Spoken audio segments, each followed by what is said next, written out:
Olá, tudo bem? Eu espero que vocês estejam bem.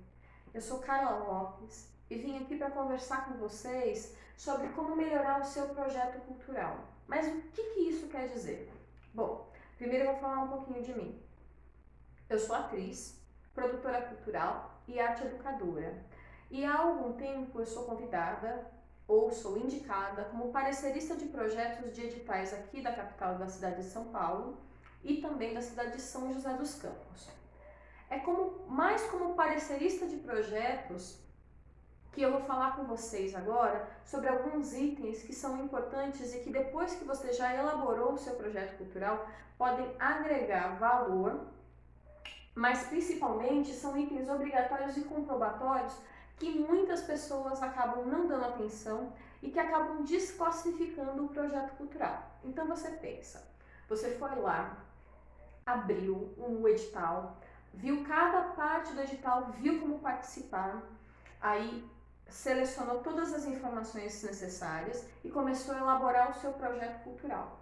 Você escolheu um título, definiu seus objetivos, justificou, fez um bom cronograma, o orçamento está completamente compatível com o que está previsto no edital. Maravilha, você correu, está em cima da hora e aí você acabou não prestando atenção, por exemplo, que você tinha que entregar um comprovante de residência que comprovasse que você mora naquela região há pelo menos 3 anos. E esse é um ponto que pode desclassificar o seu projeto. Ou então, o seu RG ou o seu CPF está ilegível e você tem que encaminhar esses documentos. Isso falando da documentação pessoal. São alguns pontos. Outra coisa também, você tem que encaminhar uma declaração assinada por todas as pessoas que vão fazer parte do projeto. Só que você não vai conseguir encontrar com todas as pessoas a tempo. Como é que vai ficar? E se você não entregar a declaração, se não tiver com esse anexo, você não pode participar. Você pode ser inviabilizado ali. Então você já imagina todo um trabalho, todo um esforço, todo um desejo de transformar a sua ideia num projeto para virar uma ação que você acredita, que você deseja, e aí você não poder mandar porque você não tem os anexos necessários, declarações necessárias.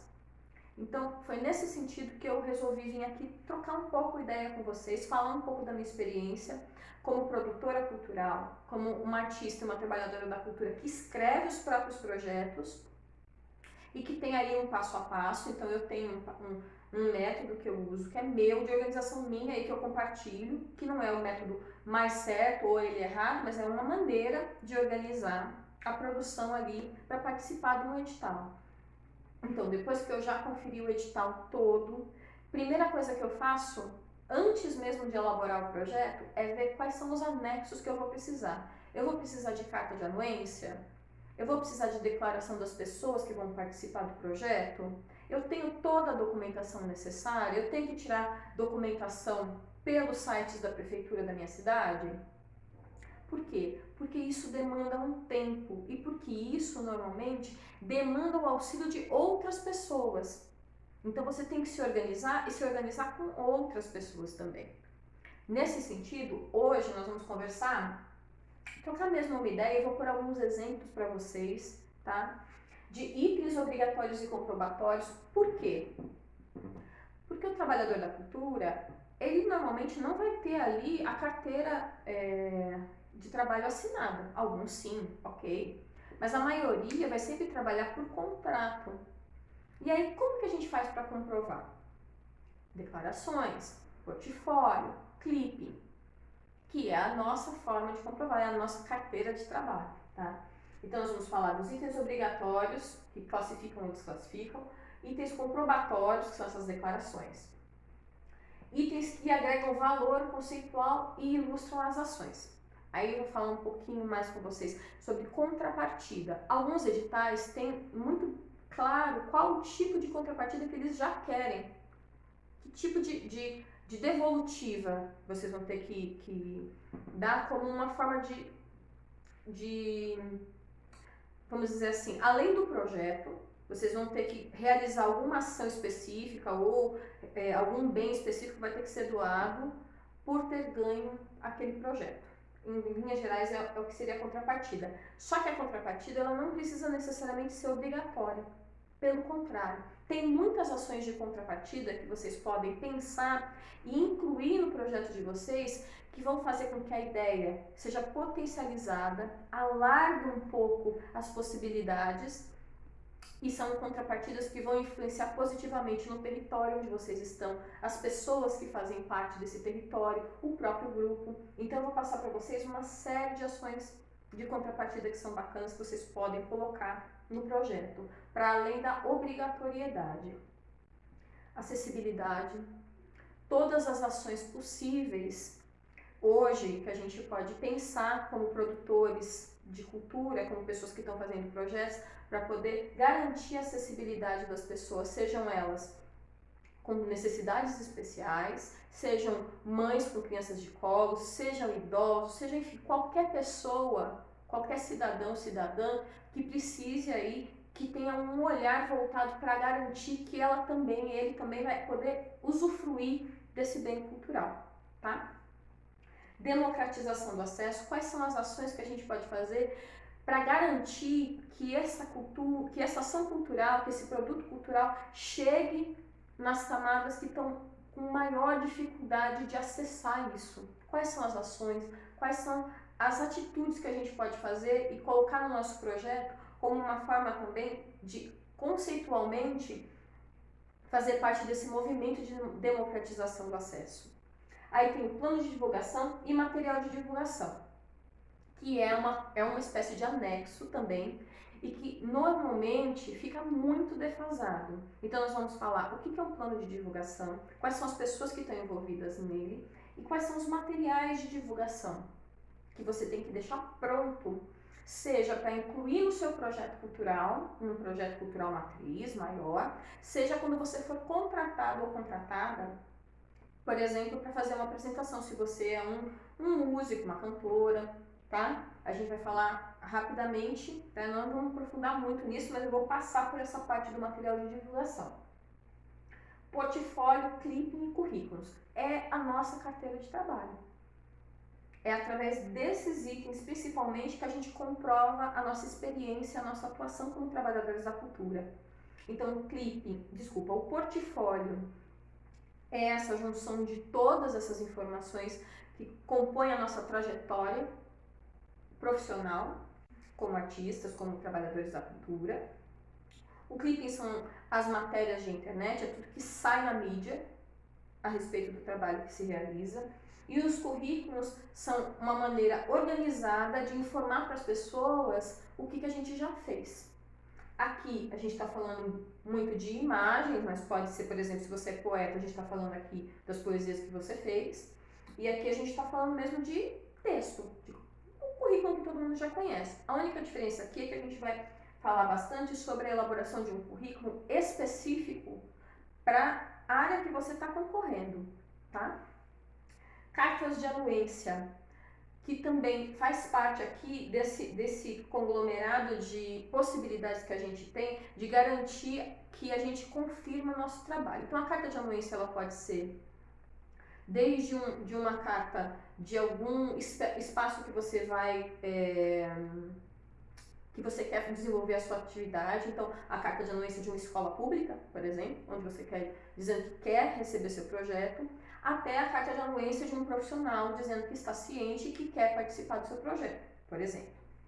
Declarações institucionais, que são os anexos que vêm junto do edital ou num link separado, que aí são declarações que vão falar sobre se você pode ser contratado ou não pela prefeitura ou pelo governo, enfim, pela instância que está lançando esse edital, que você não deve nada à municipalidade, que você não tem nenhum débito, que você tem condições, por exemplo, de abrir uma conta corrente, que as pessoas que vão participar do projeto estão cientes, ou se for uma pessoa jurídica, que você autoriza essa pessoa jurídica a te representar. Então, as declarações institucionais, via de regra, são obrigatórias, elas têm um modelo pronto e devem ser anexadas junto com o projeto cultural, tá? Nós vamos passar por algumas, vamos falar bastante disso, porque essas declarações acabam sendo sempre ficando de última hora e às vezes elas desclassificam projetos. E a documentação pessoal, que é o por incrível que pareça, que é sim o seu comprovante de residência legível, ou se você não pode ter um comprovante de residência, quais são as alternativas, o seu RG, o seu CPF, o seu comprovante bancário, que são coisas que parecem muito simples, mas que muitas pessoas não têm ou não têm organizado para poder incluir no projeto, tá? Então, esses são os itens que eu elenquei para conversar com vocês hoje e que podem ajudar, obviamente, a melhorar o seu projeto cultural, o seu projeto matriz. Vamos lá, então? Então, a gente vai começar falando das contrapartidas. Mas o que é uma contrapartida? Conceitualmente, é uma ação ou um conjunto de ações que oferece, que o proponente oferece visando mais amplo acesso àquela ação, àquele bem cultural, tá? A contrapartida é de interesse público. Alguns editais, a própria execução do projeto já seria considerada a contrapartida, né? Então, você propõe, é financiado, realizou, ok. Outros editais vão querer garantir aqui esse mais amplo acesso para além do que foi proposto. E aí eles podem ter lá itens específicos de contrapartida obrigatória, né? A gente tem no PROAC, por exemplo, o Programa de Ação Cultural da cidade de São Paulo, que existe uma quantidade de ingressos que tem que ter uma gratuidade ou que tem que estar a preços populares, né? Tem uma quantidade de bens de consumo, por exemplo, se você publicou um livro, alguma coisa assim que tem que ser distribuídas gratuitamente, né? Que são maneiras aí de garantir esse amplo acesso. Dando um exemplo bem específico aí, se vocês quiserem dar uma olhadinha, acho que todos os editais do PROAC têm uma cláusula específica sobre contrapartida, tá? Então, ela pode ser obrigatória, como esse caso que eles fazem ali uma menção específica do que eles entendem como contrapartida, mas pode ser obrigatória para além do projeto, mas o próprio projeto, por exemplo, o VAI, Fomenta a Periferia, a realização do próprio projeto já seria a contrapartida do grupo em relação à verba que eles estão recebendo. Mas a gente ouve falar muito de contrapartida, principalmente nos projetos que são financiados por patrocinadores que não de editais, né? Quando a gente fala de captação de recursos. Ou, por exemplo, quando você quer buscar diretamente com alguma empresa ou algum comércio um patrocínio específico para algum evento. Por exemplo, você vai fazer um festival e aí você tem ali o patrocínio de um edital, você conseguiu para grande infraestrutura que você precisava levantar, você já tem o dinheiro. Mas você quer outros tipos de patrocínio, talvez na alimentação, talvez na bebida, talvez no transporte. E como é que você pode, que tipo de contrapartidas você pode propor? Então, tem algumas possibilidades aqui. E, para além disso, como eu falei, a contrapartida também pode agregar e deve agregar, sem ser obrigatória, como uma forma de agregar valor ao projeto de vocês, porque são ações que estão aqui, ó, de interesse público, tá? Então, mas meu projeto é isso, ótimo. Pense outras que você pode colocar, que vão deixar ele ainda mais potente no que diz respeito ao acesso à cultura, à democratização, né, ao interesse público. Então, vamos lá. A primeira contrapartida que eu anotei aqui para a gente conversar é a contrapartida de imagem. Ela tem uma ligação direta com a divulgação.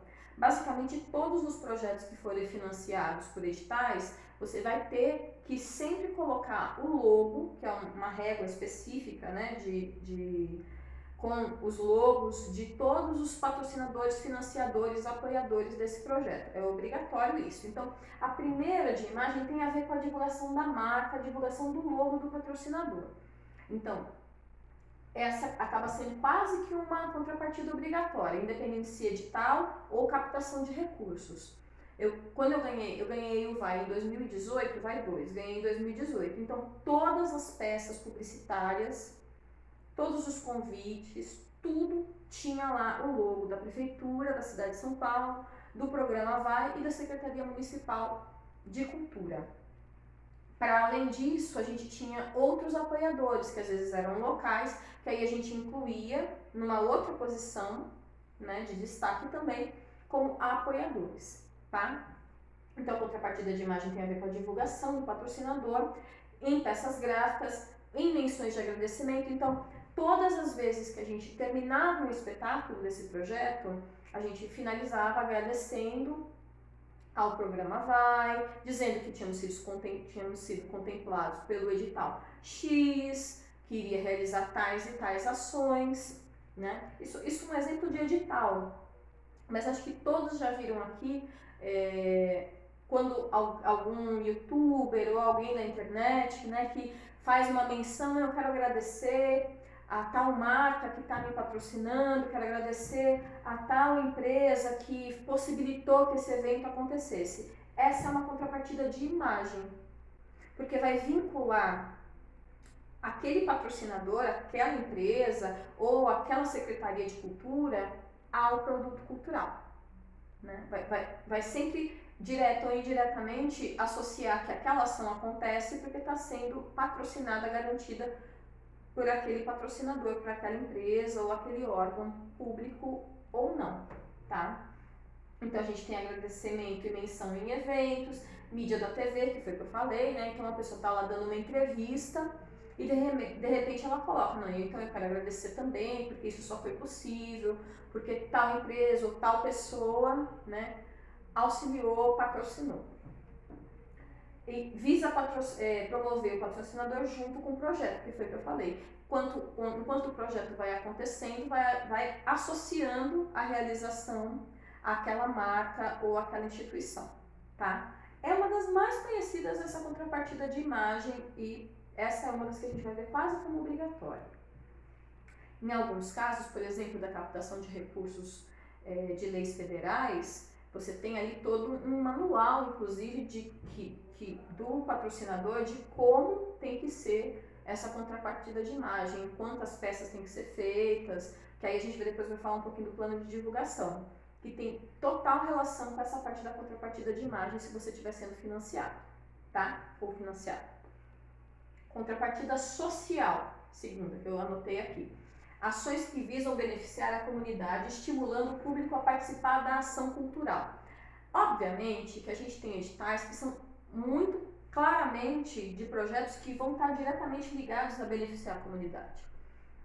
Quando você tem um programa de ação cultural que vai realizar inúmeros projetos no estado de São Paulo, né, como uma forma de potencializar as ações culturais, você está pensando na comunidade. Né? Quando você tem um fomento à periferia que é específico para moradores, trabalhadores da cultura das periferias da cidade de São Paulo, as ações, via de regra, vão estar com esse olhar de potencializar a comunidade. Porém, nem todos os projetos, necessariamente, têm esse viés social.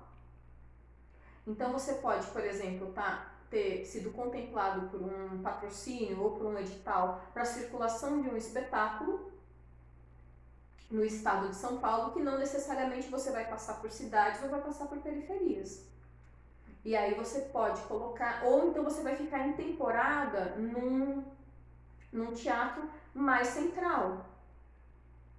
Então você pode propor como uma forma também de ampliar o seu público, de ampliar o alcance do trabalho que você está realizando, para além dessa temporada que você está fazendo num lugar específico, você pode ou garantir ali que essas pessoas vão, né, até o seu espetáculo, ou realizar algumas apresentações ou algumas aulas específicas sobre o seu tipo de trabalho, sobre o seu projeto de trabalho, nas regiões que não estão sendo contempladas pela circulação do seu espetáculo ou da sua exposição, tá?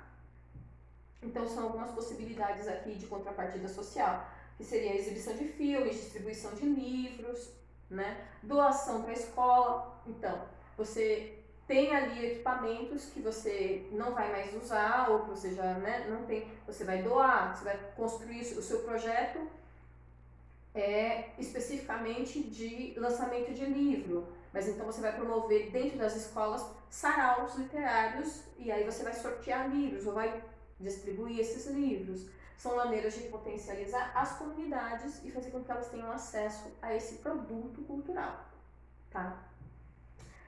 Contrapartidas ambientais, que têm ligação direta com a questão do meio ambiente.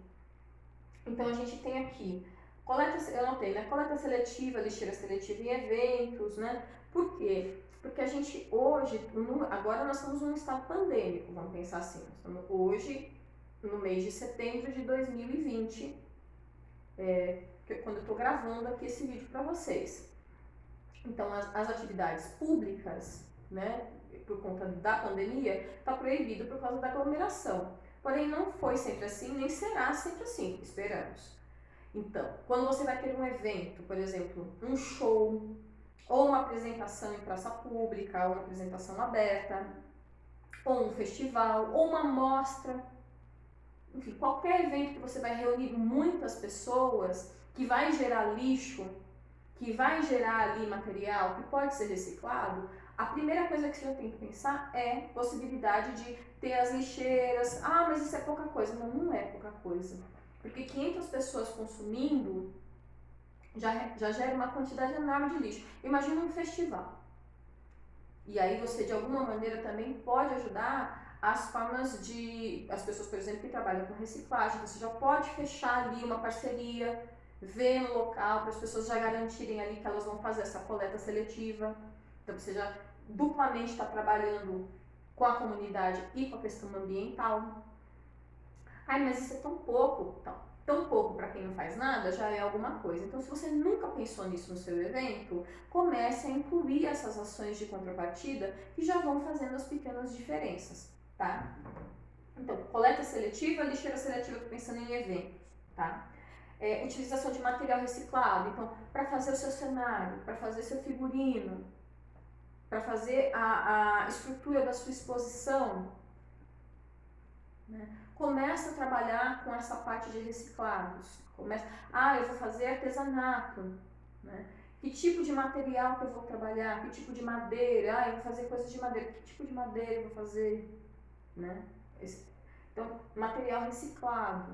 Né? Não precisa necessariamente trabalhar com reciclagem, mas existem materiais reciclados que já estão ali aptos para virarem um figurino, virar um cenário, tá? Ou não. Ou fazer mesmo atividades de reciclagem, de repensar ali, de ressignificar o lixo.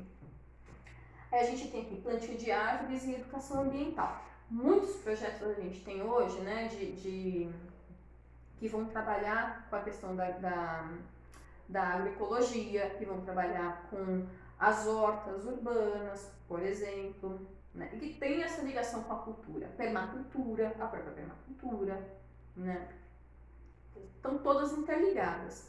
E aí você pode, por exemplo, estar num projeto de implantação de hortas urbanas. O projeto em si é esse, né? Você vai fazer, tem cursos para isso, tem ações para isso. Mas você pode também colocar que vai ter um ciclo de palestras de educação ambiental, que vai ampliar um pouco o leque de possibilidades do que você já está trabalhando.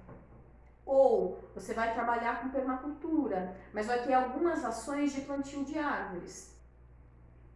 São possibilidades que podem parecer simples, podem parecer corriqueiras, mas que na verdade cada pessoa que vai implementando aqui uma contrapartida que nunca fez, já agrega muito nessa questão de garantir o amplo acesso e do interesse público, porque também é formação.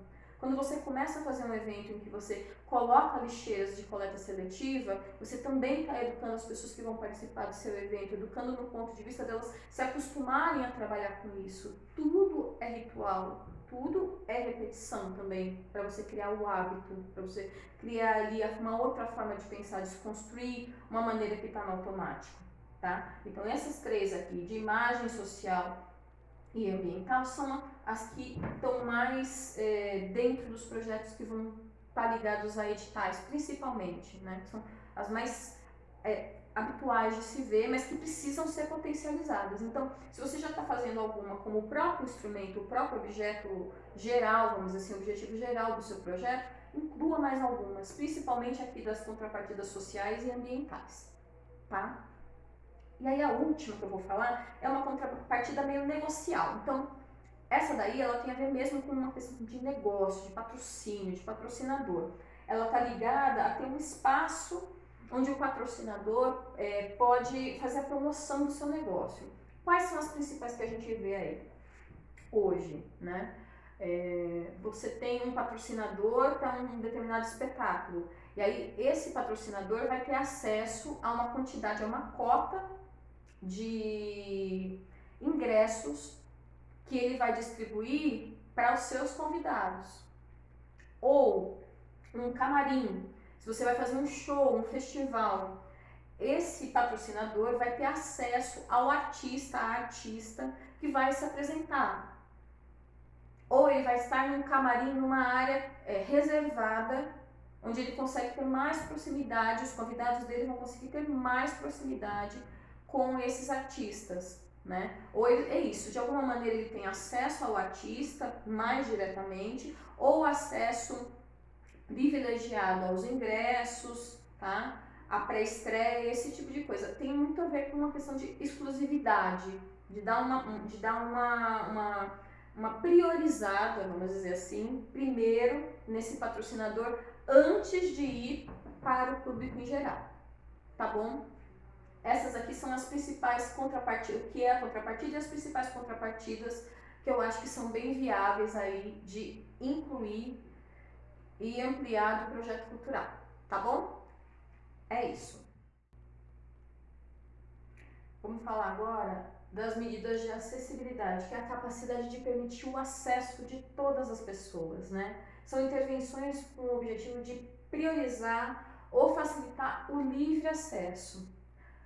A gente tem uma série de medidas que hoje estão muito mais comuns do que a gente via uns anos atrás. Mas é sempre bom ressaltar e relembrar quais as possibilidades. E a gente está falando assim de um primeiro passo, tá? Para conseguir garantir o acesso das pessoas, de todas as pessoas, aos seus direitos de consumo dos bens culturais, nas cidades, nos estados, no país, tá?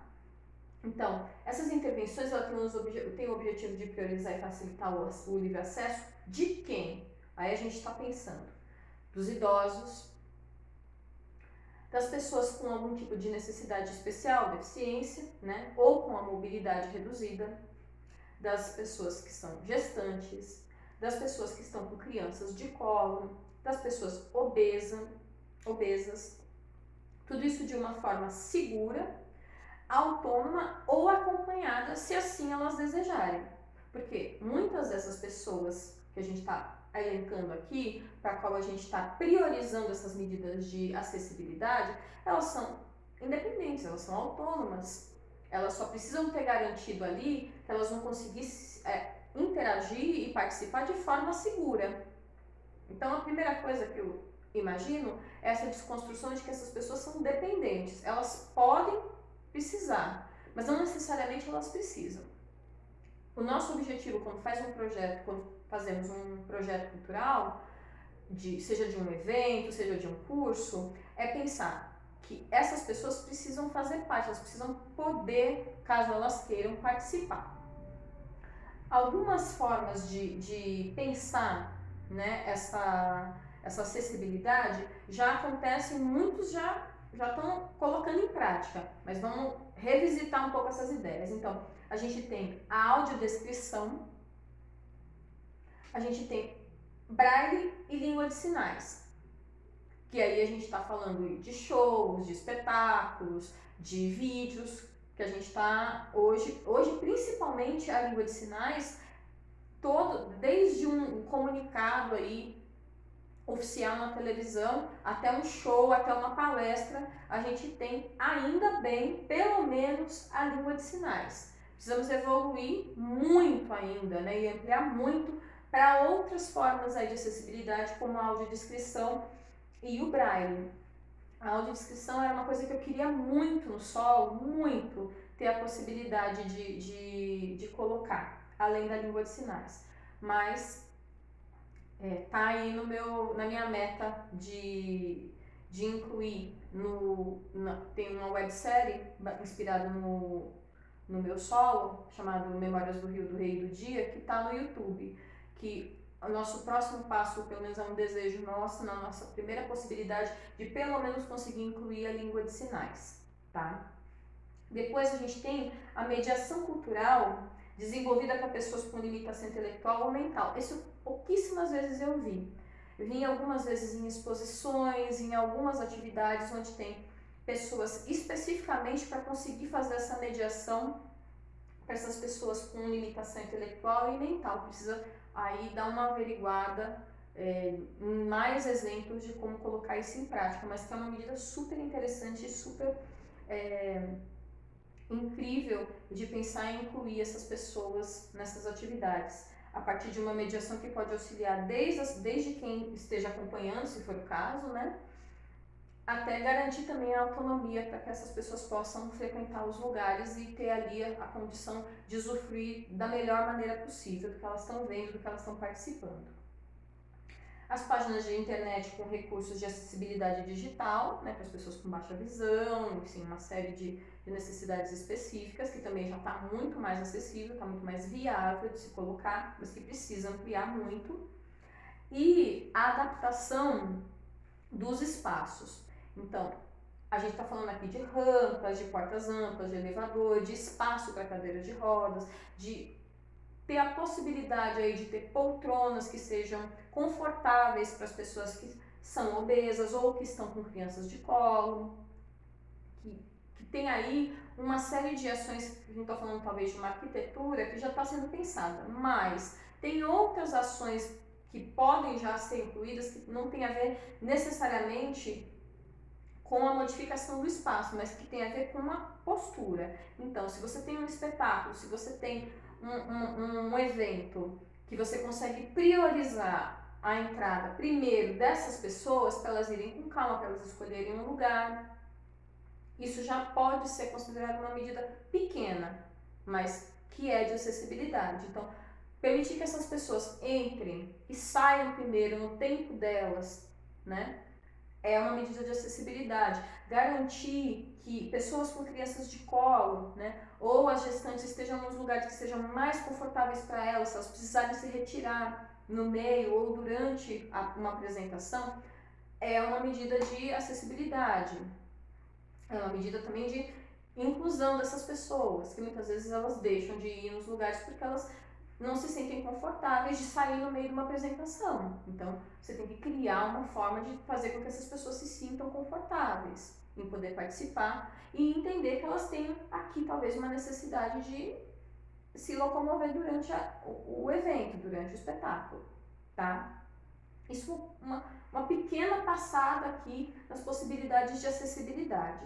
A gente tem agora, vou colocar para vocês conhecerem, né, ainda dentro dessa linha da acessibilidade, os 7 princípios do design universal, que eu vou colocar agora o slide, tá? E tem a descrição do que é, qual que é o conceito, e depois os 7 princípios aí do design universal, que são já ações nesse sentido de adaptação, né?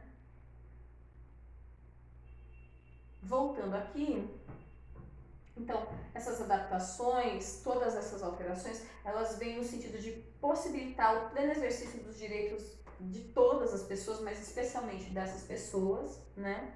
Por meio da adaptação de espaços, de equipamentos, de transporte, de comunicação e qualquer bem e serviço às suas necessidades, às suas limitações físicas, sensoriais e cognitivas, tá? Ah, mas como que eu consigo colocar isso no meu projeto? Pensa dentro do público que você quer atender, dentro do espaço onde você vai realizar, quais são as que você pode começar a incluir. Aqui a gente está falando mesmo de inclusão, de contrapartidas, de ações de acessibilidade, de ações de inclusão das pessoas, que às vezes quando estamos elaborando, se o nosso projeto não tem esse viés, acaba passando despercebido. E é importante levar o olhar, colocar o olhar nessa direção também, tá? Então, o que eu posso falar, essa primeira pincelada mesmo que eu estou fazendo aqui, da acessibilidade, são essas aqui as principais pessoas, né? e ações que a gente pode começar a pensar e incluir nos nossos projetos. Então, continuando aqui no nosso percurso, né, de como melhorar o projeto, como agregar valor, como ampliar as ações, vamos falar um pouquinho da democratização do acesso, que eu já pontuei lá na contrapartida social. Tem uma relação? Tem. Mas eu vou exemplificar um pouco mais, tá? A democratização do acesso são as medidas que promovem o acesso e a fruição dos bens, né? E também faz parte da ideia de democratização do acesso às atividades profissionais visando a atenção às camadas da população menos assistidas ou excluídas do exercício de seus direitos culturais por sua condição socioeconômica, etnia, deficiência, gênero, faixa etária ou ocupação. Então, as ações que vão pensar que é a democratização do acesso, elas estão voltadas a colocar pessoas que estão sendo margeadas, que não estão conseguindo acessar esses produtos e esses bens culturais. Eu fiz aqui uma lista, né? Então, socioeconômica, etnia, deficiência, gênero e faixa etária e ocupação são as pessoas que normalmente são excluídas. Tudo bem que nos últimos anos a gente tem projetos que são especificamente para garantir que essas pessoas sejam atendidas, e isso é incrível.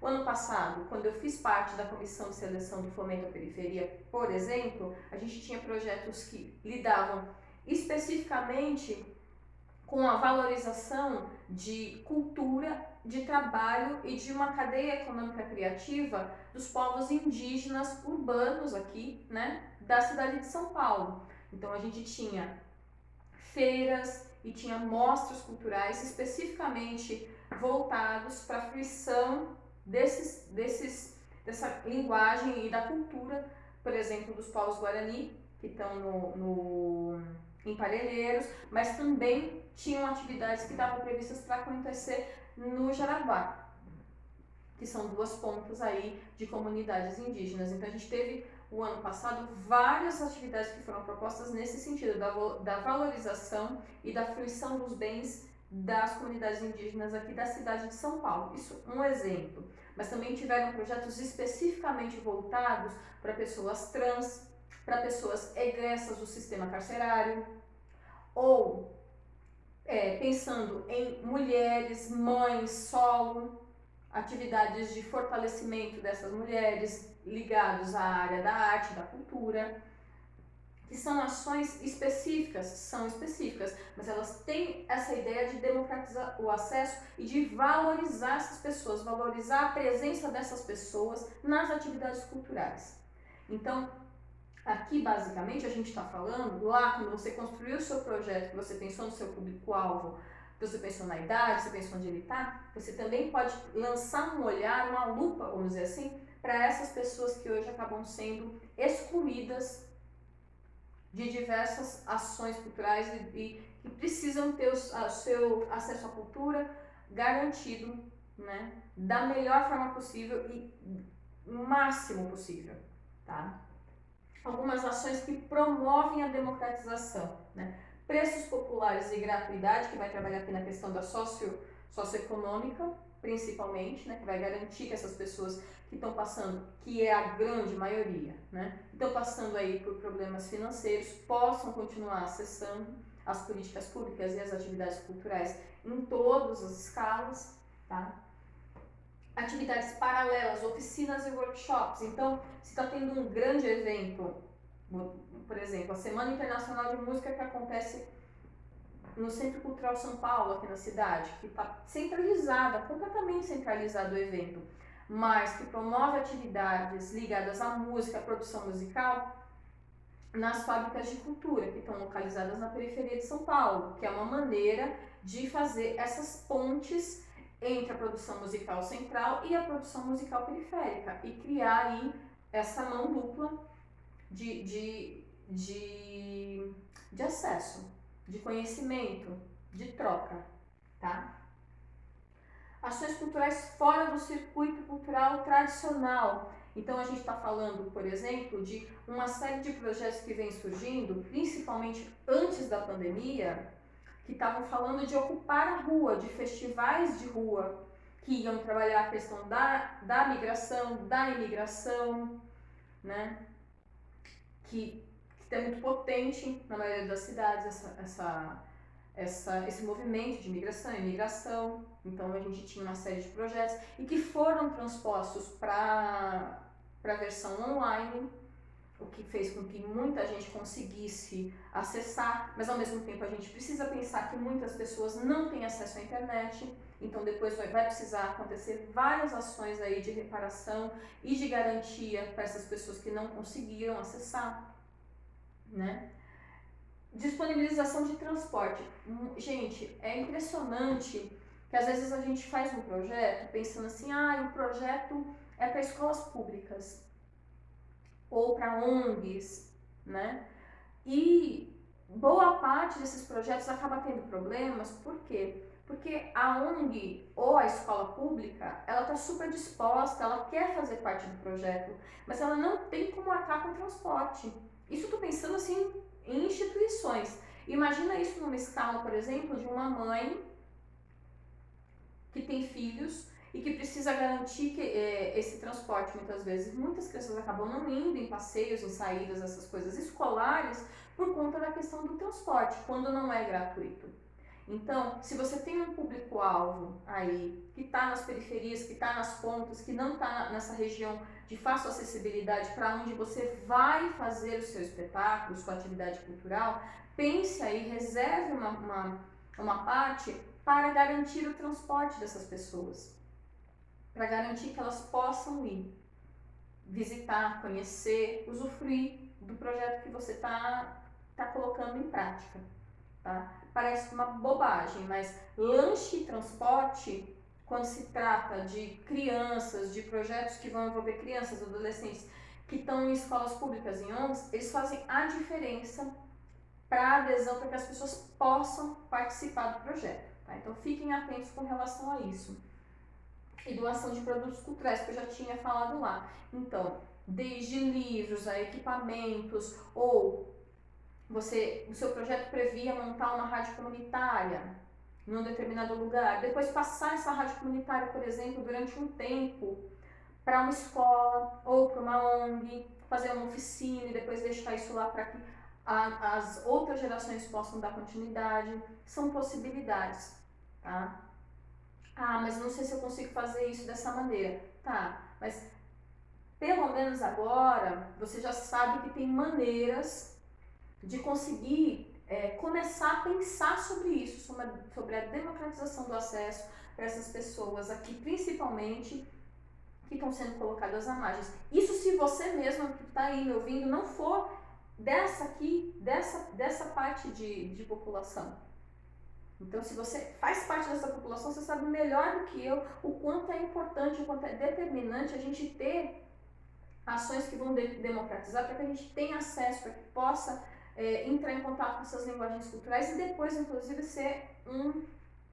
dar continuidade, né? Ser um difusor aí dessa linguagem, beleza? Então, da democratização do acesso, por enquanto, é isso. Pensou nas medidas de acessibilidade, pensou nas formas de contrapartida, beleza. O que a gente vai fazer, para que a gente vai fazer, para estar mais bem definido, já conseguimos ampliar um pouquinho aí para melhorar o nosso projeto, né? Para agregar mais valor no nosso projeto. Porém, se a gente não tiver um bom plano de divulgação e um bom material de divulgação, principalmente pessoal, a gente não vai conseguir fazer com que essas atividades, essa acessibilidade, essa democratização do acesso, chegue até as pessoas que a gente quer que faça parte do nosso projeto, que seja nosso público. Então, é importante a gente pensar quais são as ações e quem são as pessoas que vão cuidar diretamente do nosso plano de divulgação. Óbvio que tem pessoas que só fazem isso, que são responsáveis por criar toda uma estratégia, mas não necessariamente a gente vai conseguir ter esse profissional, que tem um custo, que às vezes não é viável, mas a gente pode pensar e criar formas e estratégias de conseguir acessar esse público, né, para conseguir fazer com que esse alcance das atividades chegue em quem a gente quer. Algumas formas que a gente tem aí do plano de divulgação vão prever ações na mídia digital e impressa, para a promoção desse projeto e desse produto, para que chegue até o público. O que a gente tem que pensar? Eficiência e custo. Então, você tem um valor de um projeto que foi financiado, foi patrocinado, e você precisa pensar quais as ações que valem a pena e que vão conseguir fazer com que chegue nesse público. Uma possibilidade sempre muito bacana é ter uma assessoria de imprensa, que é a profissional, o profissional ou a empresa que já tem os contatos e que você vai passar para ela as informações do que é o seu projeto, fotos, ela vai criar ali, né, um plano de divulgação e vai começar a acessar essas várias mídias impressas, digital, divulgando constantemente, né? Se a gente for pensar, a assessoria de imprensa vai criar um cronograma ali de divulgação, então de tempos em tempos ela vai passar informações para jornal, para TV, vai conseguir muitas vezes que você participe de algum programa dando uma entrevista, falando sobre o seu projeto. Então, a assessoria de imprensa, ela tem um custo, mas ela traz um resultado. Ela ajuda também na confecção, por exemplo, do clipping, que é todo o material de mídia que o projeto for mencionado, que aí eu vou falar daqui a pouquinho junto com o portfólio. Tá? Mas, supondo que você não consiga, por conta do custo, incluir uma assessoria de imprensa, você pode pensar outras formas. Mas a primeira coisa que eu acho que é importante falar é que quando você vai definir a sua equipe de trabalho, você veja bem quem são as pessoas que estão dispostas a trabalhar essa parte do plano de divulgação. Porque o plano de divulgação, a produção do conteúdo, principalmente das mídias digital e impressa, ela requer um tempo, ela requer um conhecimento, inclusive. Então, se a pessoa se dispõe a fazer, mas ela não sabe, ela vai precisar aprender. Ela vai precisar ir atrás. Ela vai precisar dedicar um tempo para isso. E muitas vezes o que a gente vê nos projetos é que isso fica meio que delegado a um segundo plano ou dividido ali entre as pessoas. Ah, então eu faço divulgação no Facebook. Ah, você cria ali no Instagram. Só que isso é um tiro no pé, vamos dizer assim, né? É furada. Por quê? Porque o plano de divulgação, ele tem que ter uma constância. Se vocês forem procurar na internet, por exemplo, ferramentas e mecanismos de YouTube, de Instagram, de Facebook, só pegando as principais redes sociais que a gente tem, né, de Twitter, tem todo ali um processo para o dia que você vai divulgar, o que você vai postar, o que você vai escrever, a hashtag que você vai usar, tudo isso para conseguir chegar aqui no público. Então, se você quer ter um retorno de mídia com a sua divulgação, você precisa investir um pouco nisso. Ah, eu não posso investir na assessoria de imprensa. Então, invista para ter uma pessoa na equipe que esteja disponível para poder aprender e tomar conta disso, porque isso gasta um tempo terrível e precisa ser muito bem pensado, muito bem planejado. O plano de divulgação é quase um projeto à parte. Na verdade, é um projeto à parte, tá? Mas, depois dessa primeira fala, então, de que tem que ter uma pessoa, um grupo de pessoas que vai fazer isso, a gente tem algumas possibilidades, que são mídia espontânea, que é entrar em contato com sites, né, para tentar divulgar e colocar aí as informações sobre o seu projeto cultural, a sua atividade, o seu espetáculo. O impulsionamento das redes sociais, quando você mesmo cria o conteúdo e paga para poder ampliar a divulgação e o número de pessoas que vai ter acesso nas redes sociais a essa divulgação. As próprias redes sociais, que eu acabei de falar, né? As principais que a gente está trabalhando, que a gente conhece, são o YouTube, o Instagram, o Twitter e o Facebook, né? Que tem aí também os mecanismos e vários cursos só para como trabalhar com isso. E aí você também tem o básico, né? Básico que eu estou falando no sentido que é o mais corriqueiro, que a maioria das pessoas acaba definindo o plano de divulgação aqui nessa parte de material gráfico. Então, que é o banner, o programa ou cartaz, no caso de espetáculos, né, eventos, e os flyers, que basicamente, gente, a gente trabalha hoje com flyer digital. com divulgação digital. Dificilmente você coloca um valor para o flyer material, físico. Pode acontecer? Pode. Ah, mas aqui na minha cidade funciona bem. Beleza, então vai.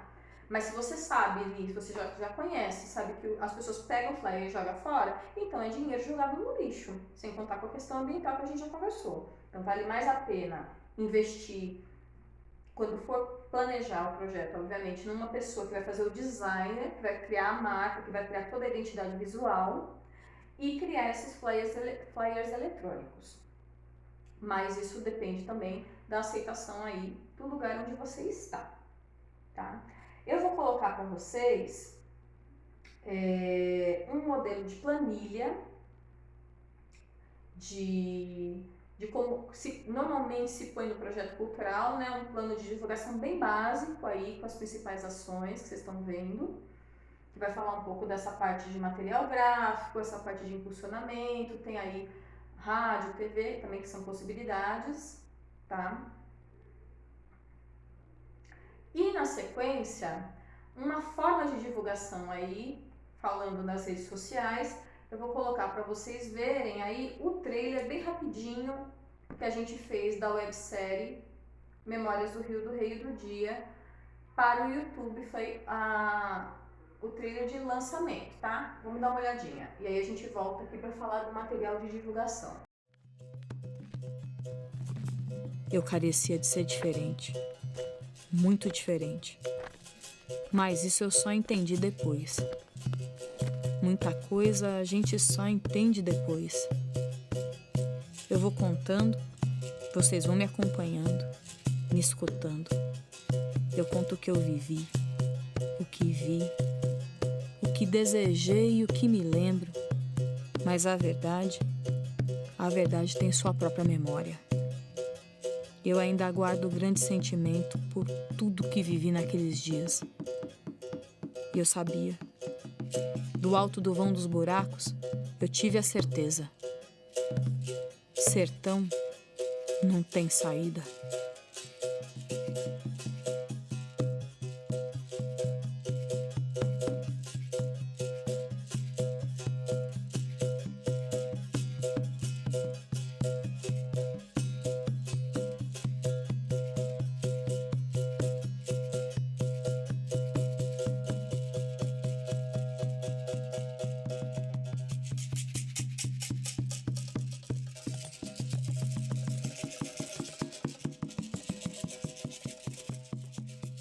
Então, essa planilha, essa tabela que vocês viram, ele é o mais habitual que a gente tem aí do plano de divulgação.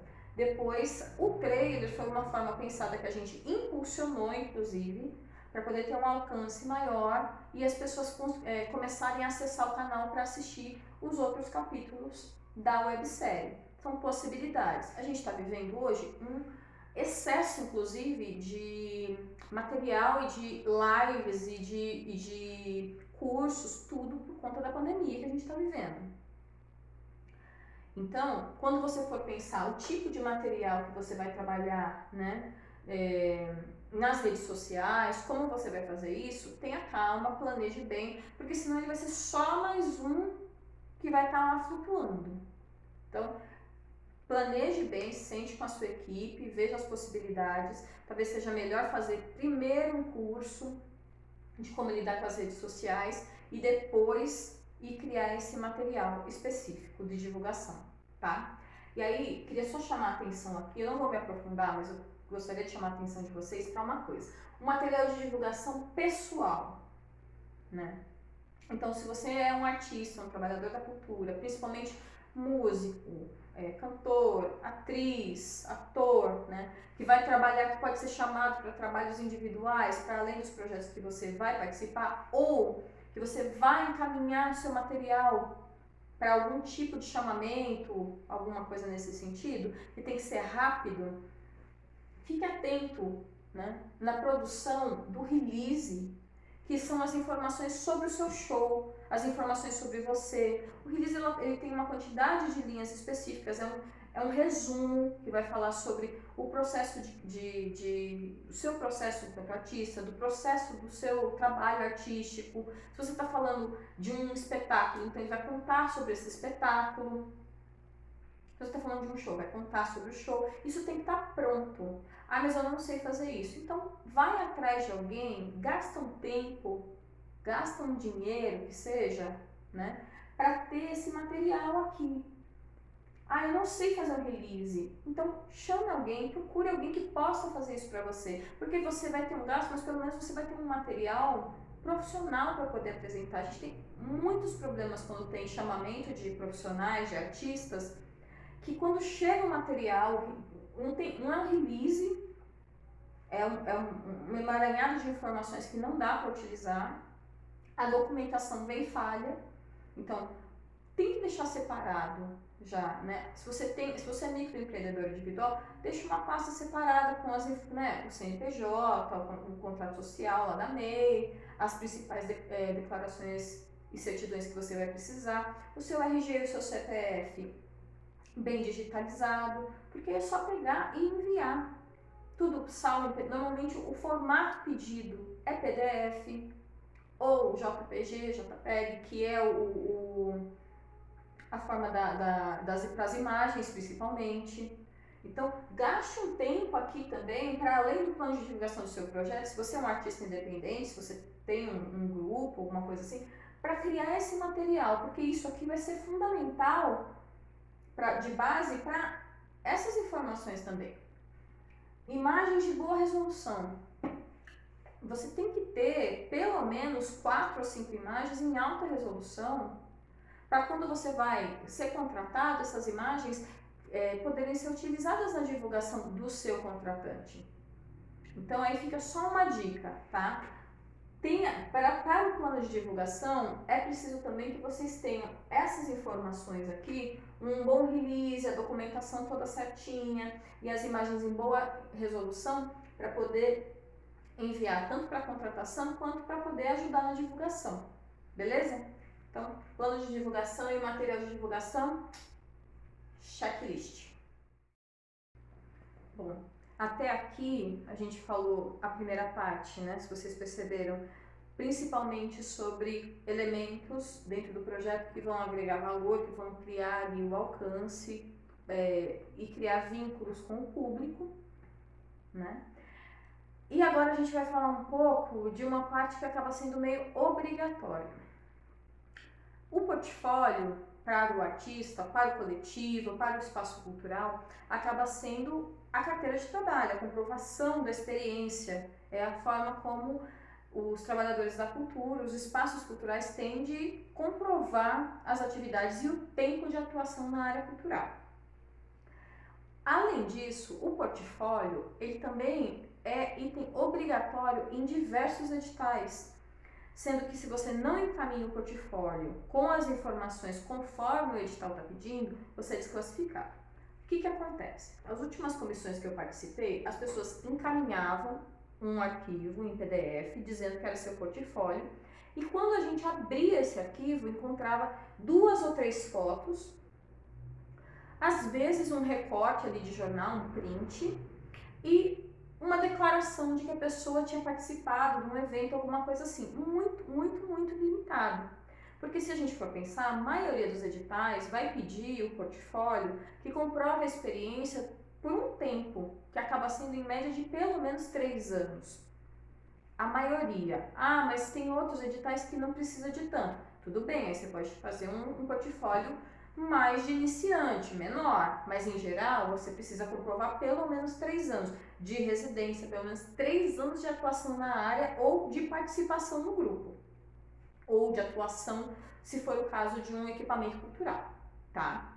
Aí o que eu fiz? Eu separei aqui um pouco o que é um portfólio e quais as partes que compõem esse portfólio, para você conseguir ter uma ideia um pouco mais palpável, vamos dizer assim, do que compõe um portfólio. Porque não adianta mandar o arquivo chamado portfólio com 2 ou 3 imagens, se essas imagens não estão no padrão, se elas não dizem respeito e não têm as informações que a pessoa que está analisando precisa para comprovar a experiência. É a mesma coisa de você chegar com a sua carteira de trabalho lá, para quem tem carteira de trabalho, e tá tudo rasurado. validade. Então, tenham esse cuidado de enxergar o portfólio como a sua carteira de trabalho, como a comprovação que vocês têm de tudo que vocês realizaram, como a comprovação da trajetória de vocês, do grupo de vocês, do espaço cultural, dentro da área da cultura, tá? Então, o portfólio é a compilação de materiais, de trabalhos desenvolvidos por um profissional, por um grupo, por um coletivo. E esse portfólio ele vai ter que demonstrar, através das imagens, de declarações, de documentos, as habilidades, as competências, as qualificações e a experiência. Então, é um pouco mais do que juntar 2, 3 fotos, uma declaração e um print da internet. Ele vai ter que contar uma trajetória. Então, se você precisa de pelo menos 3 anos de comprovação, você precisa reunir esse material, você precisa ir atrás de cavar aí, caso você não tenha como fala? Não tem o hábito de fazer essa retirada de materiais da internet e guardar. Então, se não tem, pode começar agora, porque sempre há tempo de montar um bom portfólio, tá? Como eu falei, o parecerista, ele vai se basear no portfólio para poder comprovar, óbvio, tem outros documentos também. Vou dar o exemplo. Fomento à periferia da cidade de São Paulo, você tem que comprovar que é morador da periferia e tem que apresentar um portfólio comprovando que atua na região que você está enviando o projeto há pelo menos 3 anos. Ou quando você vai mandar para ser, por exemplo, do núcleo artístico de algum outro tipo de fomento, você tem que mandar o seu portfólio pessoal, não é do seu grupo, comprovando a sua experiência na área. Há algum tempo saiu um edital para pareceristas, um edital para pessoas que vão analisar projetos em edital.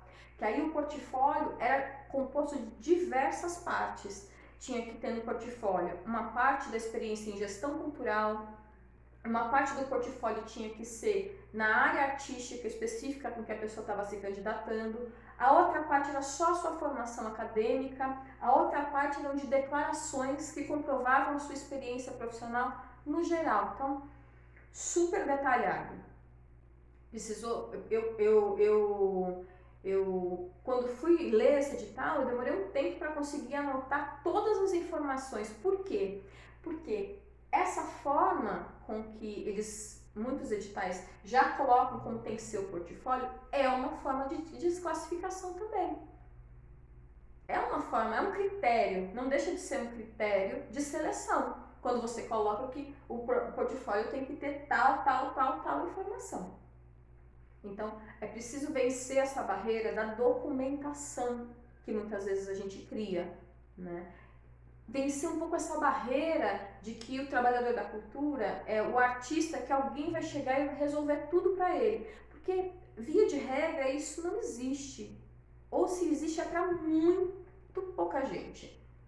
Então, seja responsável pelo seu processo inteiro, integralmente. Porque aí depois, se você conseguir alguém, se as coisas mudarem, você conseguir alguém que faça isso para você, você vai poder cobrar. Porque você sabe fazer. Ou, se você quiser, você pode fazer isso para outra pessoa. Então, vamos tirar um pouco esse mito de que alguém vai aparecer e nos salvar e fazer as coisas. Porque os trabalhadores da cultura em geral têm que dar conta. E eu não estou falando, entrando aqui se é certo, se é errado, se é justo ou se é injusto. Mas a realidade é que a gente tem que dar conta da nossa documentação. A gente tem que dar conta do nosso material de divulgação. A gente tem que dar conta de escrever os nossos projetos para poder fazer parte dessas políticas públicas que é o que tem disponível. A própria lei Aldir Blanc vai exigir a apresentação de portfólio das pessoas para comprovar que é um trabalhador da cultura. Então a gente está falando de um documento aqui que vale a pena perder um tempo, ou ganhar um tempo, na verdade, para elaborar e deixar pronto. Porque ele é a garantia de que a gente vai conseguir acessar diversas políticas públicas, diversos concursos, certo? Então vamos enxergar o portfólio aí como uma possibilidade de garantir aí a nossa chance de concorrer. a uma série de coisas, uma série de projetos aí que a gente pode colocar e que vai ser bem embasado pelo nosso portfólio. Então, voltando aqui, o portfólio, por exemplo, um portfólio de um fotógrafo. O que vai conter nesse portfólio? Uma compilação do trabalho fotográfico dele, possíveis títulos que ele possa ter ganho, possíveis premiações que ele possa ter ganho. Ele vai fazer ali, vai escanear, vai printar, vai fazer essa compilação, vai fazer uma compilação das informações. Ah, mas é um poeta. Então vão ter as principais poesias, vão ter os livros, se ele chegou a publicar, vão ter, de novo, premiações, eventos que ele participou, tá? Então, o portfólio ele tem relação com o que você está fazendo. Como é um portfólio de um coletivo? É a junção de todo o material histórico que vai contar a história desse grupo. Então, são fotos, são recortes de jornal, recortes de site, print, declarações de lugares onde a pessoa apresentou, cartazes, flyers de apresentações e eventos que já foram realizados, tá? Que aí eu vou explicar daqui a pouquinho que essa parte mais de material de imprensa a gente vai chamar de clipping. Mas é a compilação de tudo que já tem. Ah, eu tenho as fotos da internet, tenho coisas específicas dos eventos que eu fiz, mas eu tenho algumas fotos históricas, sei lá, do espaço cultural que tem 20 anos. Eu tenho fotos da fundação. Coloca as fotos da fundação. Ah, não sim, eu vou colocar 50. Não, escolhe as melhores. Lembra que a gente está contando uma história, né? Nem tanto o céu, nem tanto a terra, né? Não chega lá com um portfólio de 350 páginas, porque também ninguém vai conseguir analisar isso, e a ideia é que seja analisado. Então, é o melhor, é o que conta a história, tá? Eu vou colocar para vocês aqui, só para vocês entenderem do que eu tô falando, o edital de artes visuais da Fundação Cassiano Ricardo de São José dos Campos, que aí tá colocando, se vocês perceberem, ele está descrevendo como que ele quer o portfólio, o que tem que conter. Ele fala de currículo, né? Você percebe que ele está ali já guiando, já colocando o que tem que constar para que seja considerada pela comissão, pelo parecerista, como portfólio. Então, tudo que for diferente disso, a chance de desclassificação ou de perder nota é grande, porque ele já está aí criando, né, um conceito e divulgando abertamente de como que ele quer que seja feito esse documento. Tá? Voltando aqui, aí a gente vai falar do clipping. O clipping faz parte do portfólio, por quê? Porque ele é uma parte dessa compilação de materiais aqui, que vão, de novo, demonstrar as habilidades, as competências, as qualificações e as experiências. Como que eu faço o clipping? Eu vou juntar todas as informações, todas as informações de mídia que eu tiver sobre o meu espetáculo, sobre o meu coletivo, sobre mim. Aí você pode fazer vários tipos de clipping e ir juntando isso de acordo com a necessidade. Eu tenho um clipping completo de toda a história do meu grupo de teatro, que é o Núcleo Artístico Uma Teatro. Tem tudo, desde o primeiro espetáculo até o último. Mas eu também tenho um clipping só do último espetáculo, que é o meu solo. Porque às vezes o edital vai pedir só esse clipping, uma coisa específica do espetáculo. E eu tenho o meu próprio clipping, que são as informações e as coisas que saírem sobre mim. Então, tá tudo relacionado? Tá tudo relacionado. Dependendo do edital, eu vou mandar o clipping completo do grupo. Dependendo do edital, eu vou mandar o clipping do solo. Dependendo do edital, eu vou mandar o meu. Tá? Como eu faço essa compilação? Vai no Google, digita o nome do espetáculo, do evento e vê o que aparece. E vai salvando numa pasta. Depois monta eu costumo montar um PowerPoint, vou colocando ali as informações e salvo depois em PDF. É a forma como eu faço. Tá? Eu não costumo salvar nada em Word. Tem gente que salva a foto em Word e depois salva em PDF. Como você ficar mais confortável. Importante do clipping, tá? Tem que ter local e data. Só colocar uma foto, sem uma legenda, sem a data, sem nada, não é autoexplicativo. Então as coisas têm que ter data, tem que ter uma legenda ali do que se trata, tá? E o clipping, ele exige um monitoramento contínuo. Você tem que ter ali uma regra, uma coisa de pelo menos a cada tanto tempo eu vou levantar para ver se tem alguma coisa de clipping, para não acumular, para sempre estar, principalmente quando o projeto está acontecendo, é importante ter essa consistência, essa regra de sempre estar olhando as mídias sociais, monitorando e salvando, porque é a comprovação de que o projeto existe, de que ele aconteceu, de que ele acontece, de que ele atingiu o público que estava esperado, que ele se realizou, que ele não foi um projeto fantasma que foi financiado, certo? Eu vou colocar para vocês aqui um modelo de clipping, agora para vocês darem uma olhada, o clipping do Memórias, né? Só do espetáculo para vocês verem um pouco como que eu tenho montado, estruturado, que tem as fotos, tem todo o material de jornal, tem a divulgação eletrônica, tá? Bem simples, mas que faz toda a diferença.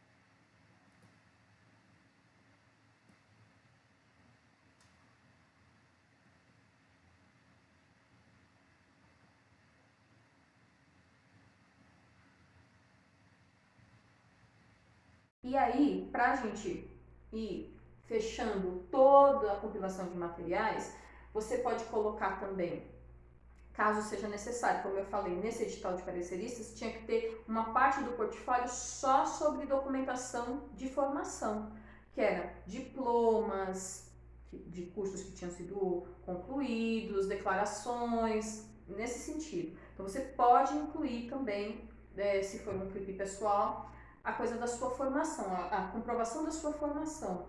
Ah, mas é um coletivo que ganhou um concurso, ganhou uma mostra. Coloca lá tudo que comprova a experiência e por onde a trajetória desse coletivo, desse grupo, tá bom? Fechando aqui o portfólio, então a gente vai colocar o currículo. O currículo, ele normalmente está na ficha técnica do projeto cultural. A gente tem o currículo completo, tá? Que vai ser pedido normalmente para o proponente, para o núcleo proponente ou para o núcleo artístico, que tem uma média de 2 páginas. É um currículo completo com 2 páginas, então não adianta também colocar um currículo de 10 páginas lá. E o currículo resumido, que tem em média 25 linhas, que é para as pessoas da ficha técnica em geral, da equipe técnica em geral. Que aí são as demais pessoas que fazem parte do elenco, ou da equipe de produção, ou da equipe de arte educadores. São as demais pessoas, para além das que fazem parte do núcleo de proponentes e que vão integrar o projeto.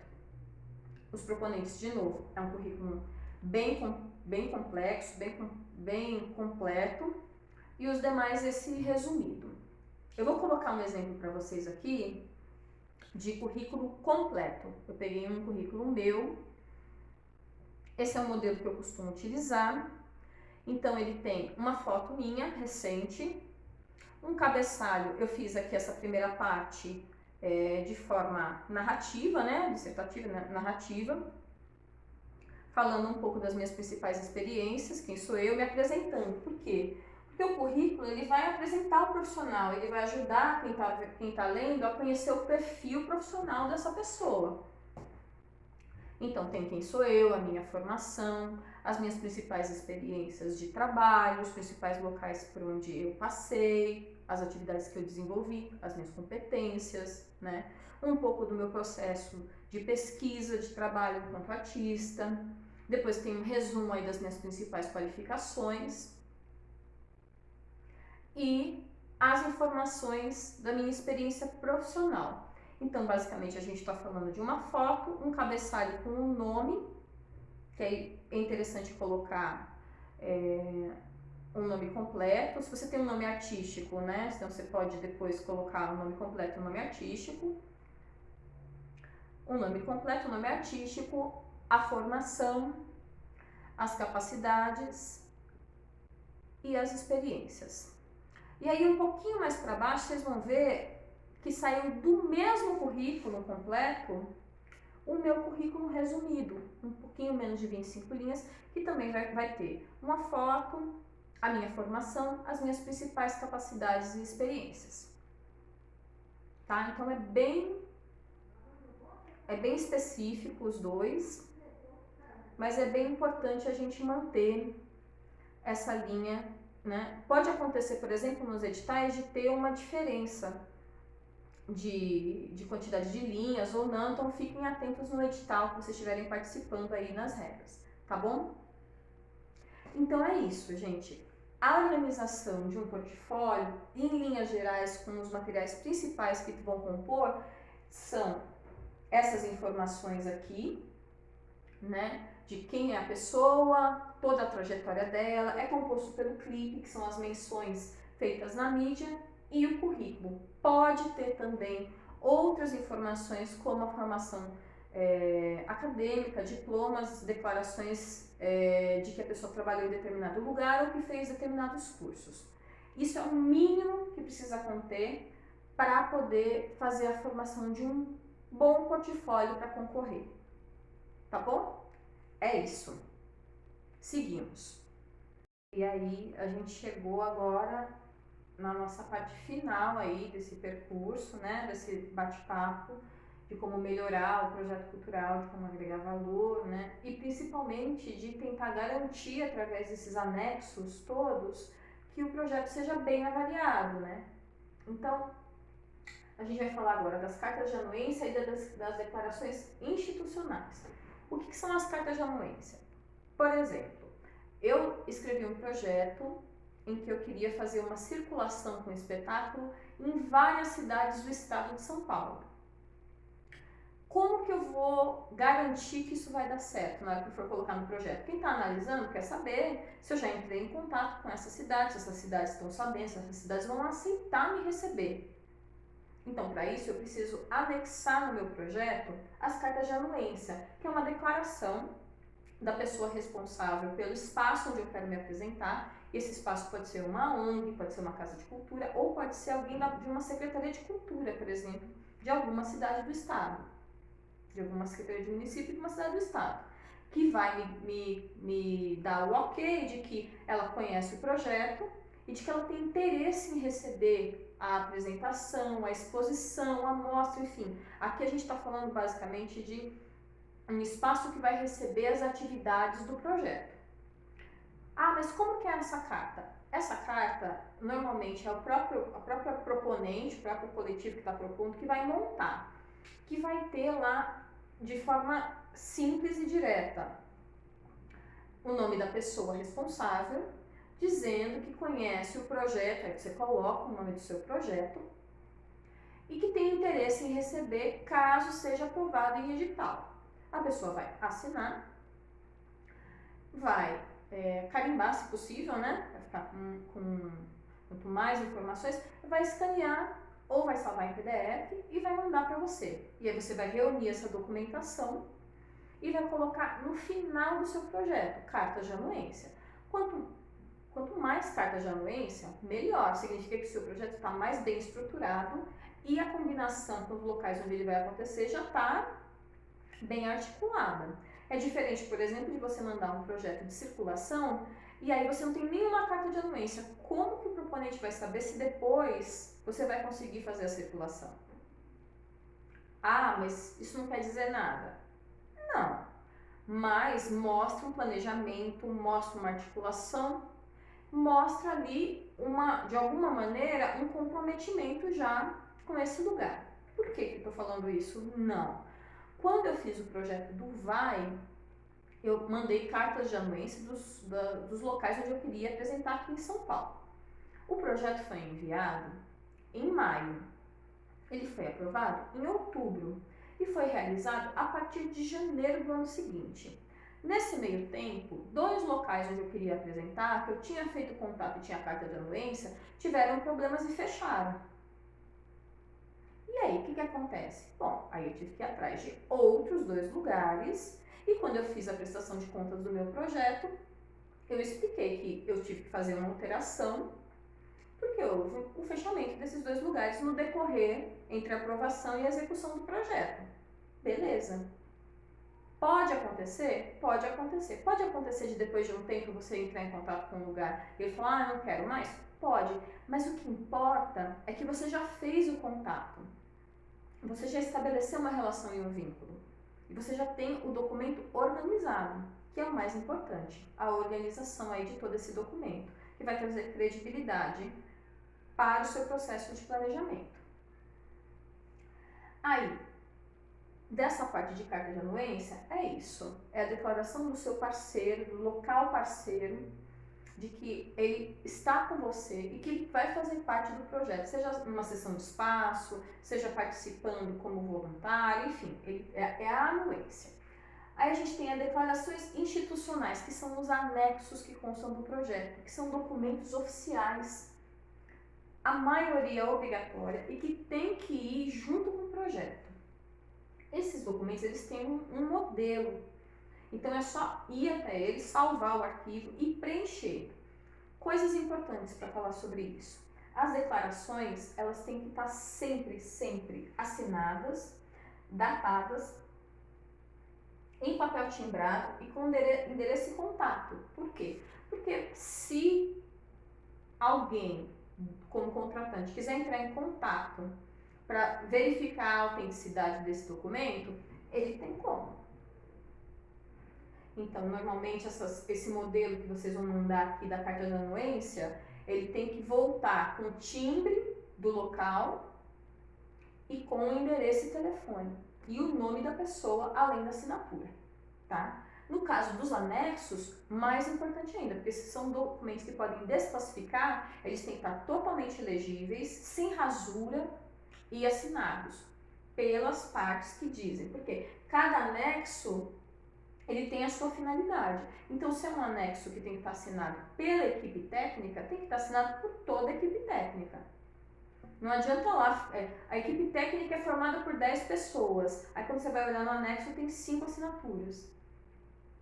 Então, atenção nessa parte, porque é um documento mesmo, ele tem uma finalidade legal ali. Tem que estar legíveis, acabei de falar, assim como a documentação, e com o prazo de validade em dia. Então, você entrou em contato com um determinado lugar há mais de um ano, você vai precisar de uma carta de anuência nova, porque muita coisa acontece dentro desse período, tá bom? Eu vou colocar para vocês um modelo de carta de anuência que eu mesma fiz quando eu estava entrando em contato com os municípios da Grande São Paulo nesse projeto que eu falei de circulação no estado. E aí vocês vão ver que eu coloquei e deixei em vermelho para eles preencherem, mas as informações principais já estão preenchidas para não ter muita diferença. E quando eu mandei por e-mail, eu mandei no e-mail um release do que era o espetáculo, a proposta do projeto, já fiz ali uma apresentação para quando a pessoa me respondesse, ela já está o máximo de dúvidas sanada ali e disposta a ser uma parceira, um parceiro do projeto. Na sequência, vocês vão ver aí 2 declarações que fazem parte de anexos de edital. Se eu não me engano, esse daí é do Zé Renato aqui, que é de circulação de espetáculo de teatro da cidade de São Paulo, tá? Então vocês veem que é um modelo padrão com as informações que precisam constar com a declaração de informação que a prefeitura, no caso, né, precisa. é isso, basicamente, o que compõe as cartas de anuência e as declarações institucionais. Parece simples, mas recolher essas cartas de anuência demora um tempo, é preciso então criar esse vínculo, ter esse processo de entrar em contato com os lugares, com as pessoas, falar sobre o seu projeto e convencê-las, né? Caso você não conheça, não seja já um parceiro, de que vai ser bacana criar essa parceria. E no caso das declarações institucionais, a própria organização de ter as assinaturas, de ter tudo organizado, legível e salvo no formato que for solicitado. Verifica isso, porque alguns editais colocam lá que é obrigatório ser salvo em PDF. Alguns editais vão colocar que cada declaração tem que ser salva num arquivo único. Outros vão aceitar que sejam todas as declarações em um único arquivo. De novo, é uma forma de seleção, é uma forma de organização que tem que ser respeitada, se consta de edital. Se lá está colocando como uma possibilidade, ok, você ainda pode mudar, ainda pode fazer as alterações de acordo com o seu modo pessoal de fazer as coisas. Mas se está como obrigatório, então você tem que seguir. Beleza? É isso. Para finalizar aqui, eu vim falar do documento pessoal, da documentação pessoal, mas vou falar de uma documentação mais básica, tá? Que é RG, CPF, comprovante de residência e comprovante bancário, que são os principais que vão ser pedidos aí em muitos editais, em muitas propostas de trabalho, de contratação dos trabalhadores da cultura, tá? RG e CPF. Por incrível que pareça, muita documentação chega ilegível e com a data de validade vencida, porque a gente esquece que o RG ele tem uma data de validade. Então, fiquem atentos com isso. Eu não tenho como, meu RG eu não tenho como escanear, eu não tenho como fazer isso. Tem hoje uma série de aplicativos para celular que você consegue escanear essa documentação e mandar para o seu e-mail, que é uma mão na roda, inclusive, porque ele escaneia melhor do que às vezes o scanner lá que a gente estava acostumado. Scanner de mesa, essas coisas assim, tá? Então, essa é uma possibilidade. Mas eu não consigo baixar, não sei mexer. Então, tira uma foto, mas uma foto boa mesmo, sabe? Com uma boa iluminação, que fique o mais legível possível. Salva no formato que foi pedido e deixa guardado isso, verificando então se está legível e se a data está válida. Comprovante de residência. Eu não tenho comprovante de residência no meu nome. Como eu faço? Bom, primeiro, dá uma olhada no edital se é obrigatório que o comprovante de residência seja no nome do proponente. Se for obrigatório, então aí você vai ter que repensar se você pode ser proponente ou é melhor colocar uma outra pessoa do coletivo que tenha a documentação em ordem. Porque mesmo se ela não for pedida junto com o projeto, se o projeto passar, você vai ter que entregar esse documento. E aí como é que fica? Já pensou? De novo, ter todo o trabalho para montar o portfólio, montar o projeto, montar tudo e aí ficar lá preso, pendurada por causa de um comprovante de residência. Então a primeira coisa é, pode ser um comprovante de outra pessoa? Eu posso encaminhar um comprovante de residência, por exemplo, de algum familiar meu que eu moro junto, meu pai, minha mãe, e aí eu tenho no meu RG o nome deles e o comprovante de residência está em nome deles. Pode, beleza, manda ver, pega um comprovante de residência com a validade. Então, de novo, atenta ao edital, fomenta a periferia, mínimo de 3 anos para comprovar a residência. Os PROACs também tem um tempo ali que você precisa ter de comprovante de residência, fica atento nisso. Por quê? Porque nem sempre as pessoas têm comprovante de residência de anos atrás, muita gente joga fora. E aí é um processo mesmo de garimpar para tentar achar algum comprovante de residência. Uma outra possibilidade, mas aí vocês vão ter que entrar em contato com a secretaria ou com a instituição que lançou o edital, que fala assim, olha, eu não tenho o comprovante do tempo. Não tenho. Tem como eu mandar uma declaração de que eu sou morador, eu posso tentar fazer isso de forma que fique legal, né? Passar por um cartório, alguma coisa assim. Se eles autorizarem, também é uma possibilidade. Eu já vi alguns editais, principalmente os que são mais voltados para interior ir para periferias, que é possível você fazer uma declaração sobre as penas da lei, de que é morador e tal, e que sabe que se tiver faltando com a verdade, que você vai ser punido. E aí, no caso, é obviamente com a desclassificação do projeto e às vezes até algumas outras medidas legais. Mas fique atento na questão da comprovação de residência, principalmente se isso for obrigatório. E o comprovante bancário. Por que eu estou falando isso? A pessoa, se o projeto for em pessoa física, se você for receber na sua própria conta, você tem que ver se vai ser obrigatório que você abra uma outra conta só para o projeto. Isso pode acontecer. No VAI, por exemplo, a conta que você vai receber o valor do prêmio, do edital, não pode ser uma conta que você usa para a sua movimentação pessoal de dinheiro. Tem que ser só para isso, porque aí na prestação de contas, os extratos têm que ser somente com relação ao valor que você foi financiado, patrocinado. Então, se você tem um problema com, eu não vou conseguir abrir, não posso abrir conta, essas coisas assim, de novo, fica atenta, veja se você consegue resolver a tempo, veja se não é melhor colocar outra pessoa, tá? A mesma coisa se você for representado por uma pessoa jurídica. Tentem saber, tentem ter certeza de que essa empresa tá toda certinha, não tem dívida, não tem nada, porque se cair o dinheiro na conta e for com um buraco sem fundo, depois como é que vai ser feito isso? Mas é porque eu tinha uma dívida aqui da empresa e aí o dinheiro cobriu. E aí como é que você vai realizar o projeto? Então, atenção na documentação, atenção no proponente, verifica antes de mandar o projeto se está tudo em ordem para não correr o risco de ser desclassificado depois por causa de um comprovante de residência ou porque não pode abrir uma conta no banco, tá bom? É isso.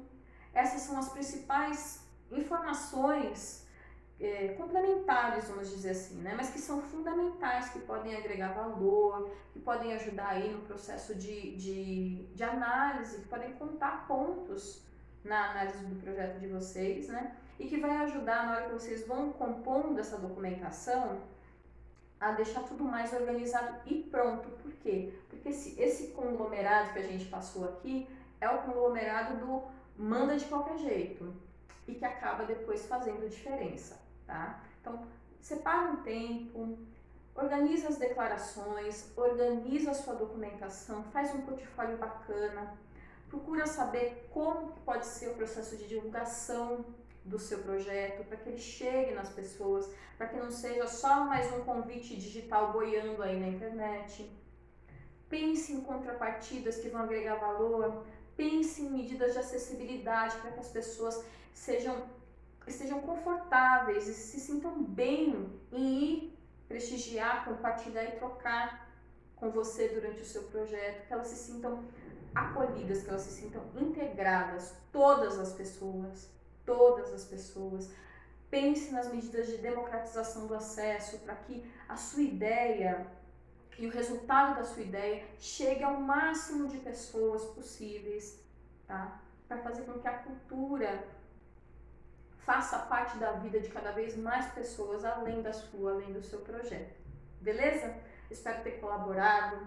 Eu sei que é muita informação, mas eu espero também que esse passo a passo que a gente fez ajude vocês na hora de vocês elaborarem aí essa documentação, esses anexos. Tá bom? Até mais, se cuidem e a gente se vê por aí.